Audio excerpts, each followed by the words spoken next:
Now, we know now that the crime that they say is at the root of terrorism was not committed by Arabs or Muslims at all. What did you say, Farrakhan? Over 2,300 of America's trained architects and engineers have joined in calling for a new investigation of 9/11. Well, what is 9/11? Some of you don't even know what 9/11 is. And that's really bad. 9/11 was the destruction of the World Trade Towers. Does it ring a bell now?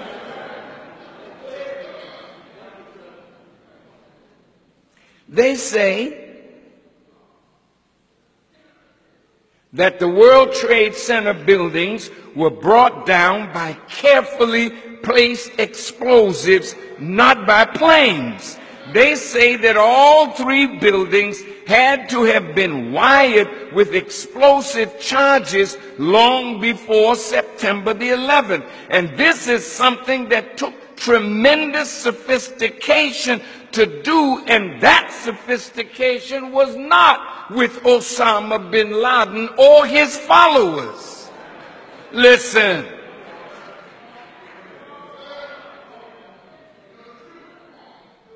But if it was not Muslims, then who? Thanks to the exemplary work of scholars like Victor Thorne and Christopher Boland, it is now becoming apparent that there were many Israelis and Zionist Jews in key roles in the 9/11 attacks. Now look, if they can prove me wrong, like I said, I'll pay with my life. Since they want to kill me anyway, prove me wrong. We're dealing with thieves and liars and murderers. Listen to this. We know that many Israelis were arrested immediately after the attacks, but quickly released and sent to Israel. We know that the World Trade Center building was insured by its owner, Larry Silverstein, right before the attack, and in the insurance clause, there was a clause that if the building were damaged by terrorist acts, Mr. Silverstein would get paid. And guess what? Mr. Silverstein got $4.8 billion.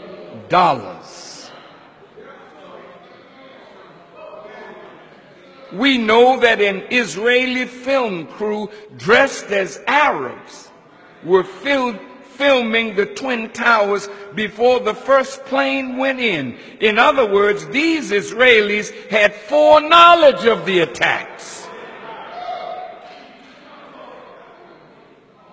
Now look, you say, but planes went in to these towers. Yes, they did.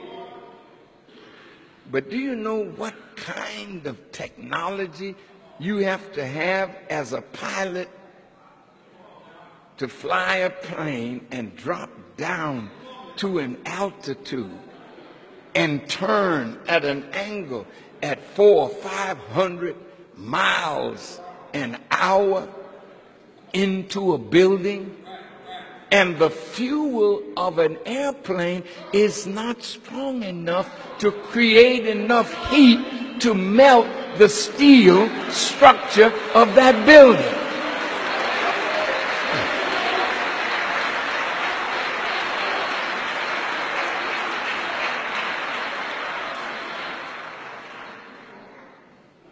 We know that many Jews received a text message not to come to work on September 11th.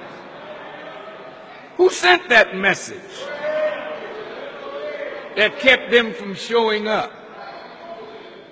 Within minutes of the attacks, Ehud Barak, the founder and master of the Israeli military's covert operation force, was in a London studio of the BBC blaming Osama bin Laden and calling for a war on terror.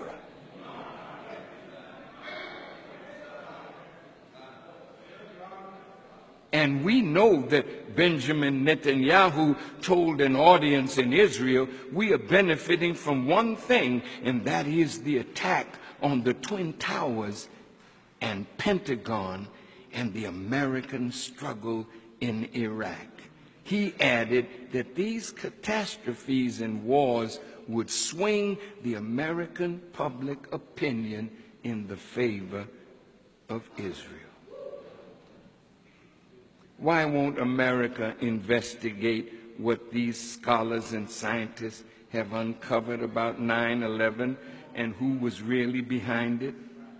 It now appears that 9/11 was a false flag operation, which is an attack by one country but made to appear like the attack came from another in order to start a war between them. Is this what friendship is?